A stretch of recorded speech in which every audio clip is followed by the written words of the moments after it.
Decent portable monitors are hard to come by, and this one promises to be more than just decent.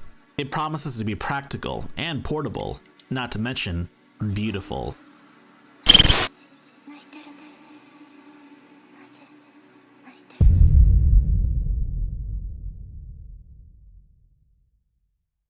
The Glance Pro by Mobile Pixels.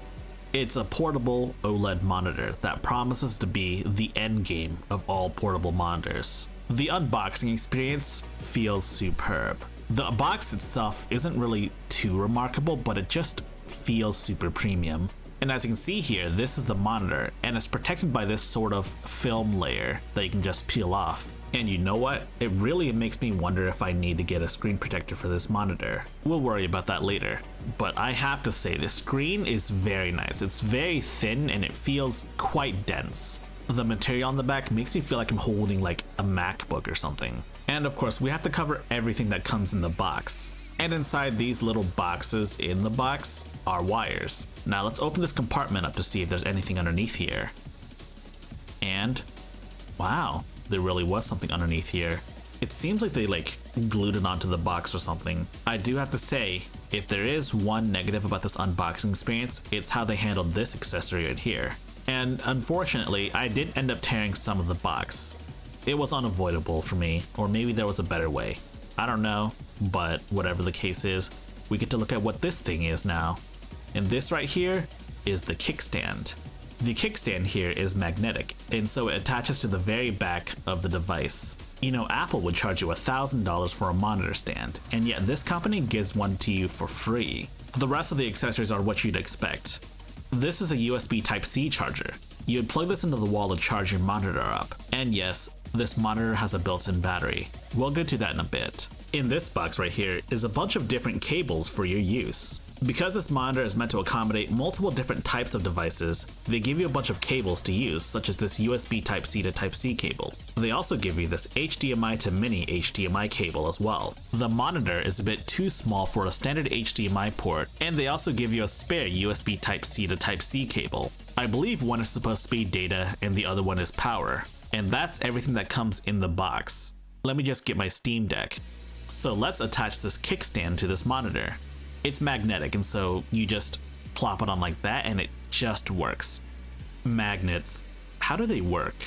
And as you can see, this is one such setup where you plug in the USB Type-C cable into the wall to have it charge, or you know, just to have it powered. And then you plug the mini HDMI cable into a Steam Deck dock. Really, any of the docks will do. And I can tell you right now, this OLED looks really nice. And upon closer inspection, you can see the pixels actually do turn off when things go completely black. The OLED panel here also makes really colorful games like Celeste pop out. The game looks way better on here than it does on the actual Steam Deck. And of course, this is the part where I talk about the actual specs of the device. The specs are as follow. It's a 15.6-inch HD display. OLED. It's got 400 nits of peak brightness. As for the color gamut, it's purported to be 100% of the DCI-P3 standard, meaning that this monitor is extremely good for color grading. And it's got a contrast ratio of 100,000 to 1, roughly 100 times better contrast than your average LCD display. It's got dual firing speakers, it's got a touchscreen, it's got a 5,000 mAh battery, which should result in around 4 hours of battery life. And finally, it's got 2 USB Type-C ports and a mini HDMI port. All of this would make for an extremely high quality package. And for the most part, I think it's quite accurate. That said, I don't really have the equipment to determine whether or not their claims about color accuracy are correct, but it certainly looks a lot more accurate to my eyes than the Steam Deck's native screen, which is a great thing. I think it's about time I show you guys the party trick. As you can see here, this is one of the USB cables. It's actually not plugged into the wall or anything, it's just plugged into the monitor. And as you can see here, I'm about to plug it directly into my Steam Deck. No more docking. And yes, you will see a message on your Steam Deck saying that you plugged it into a slow charger. And that's fine, because we're not here to charge our Steam Decks. We're here to plug this into a monitor.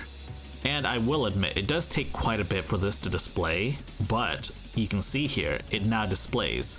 This is purely running off one USB Type-C cable and the battery of this display, going from your Steam Deck to your monitor. That is amazing. It's also worth mentioning that because you technically plugged it into a slow charger, your Steam Deck will discharge while plugged into this monitor.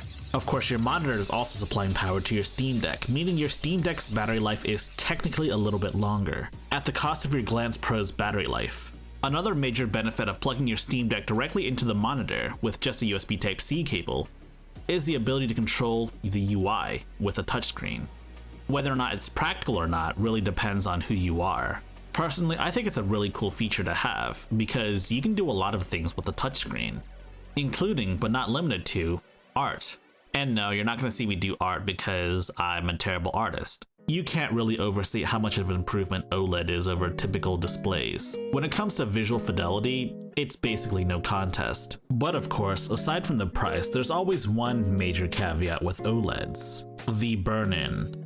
For media consumption, like, watching movies or watching television, watching varied content doesn't typically result in burn-in. And under normal use, you typically won't see burn-in.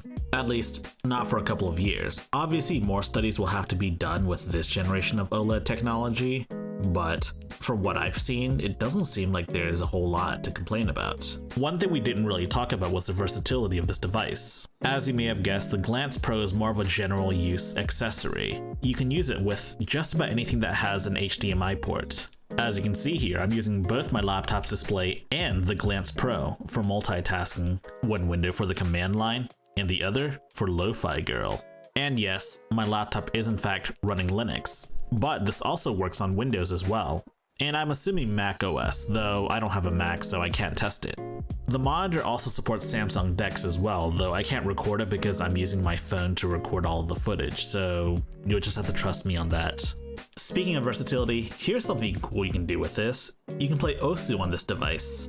Running this off of my Steam Deck, of course. One of these days, I'll make a proper video on how to make OSU work in your Steam Deck, and here's some really scuffed OSU gameplay.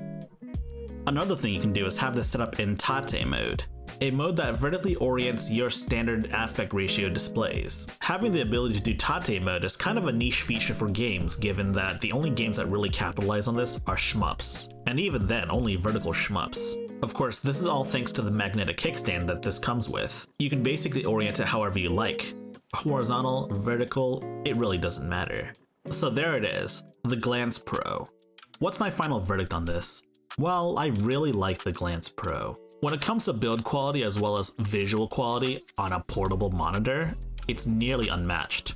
It makes a very strong case for being one of the endgame monitors. And for the Steam Deck, I might just recommend getting this one as your portable monitor. That said, there may be some glaring omissions for some PC gamers, like a high refresh rate as well as 4K. But when it comes to the Steam Deck, you probably don't want to push anything past 60 FPS anyways. Not to mention the Steam Deck doesn't seem to respect the high refresh rate settings anyways, so there's that as well. As for 4K, the Steam Deck doesn't really do well in 4K anyways, like rendering games at 4K. You're gonna be rendering games at 720p for the most part anyways. Now let's talk price. At $449, it's not a cheap product, but it's got the portability and the versatility that I want from a portable monitor of its caliber. I can confidently recommend this to any Steam Deck user that wants a portable monitor.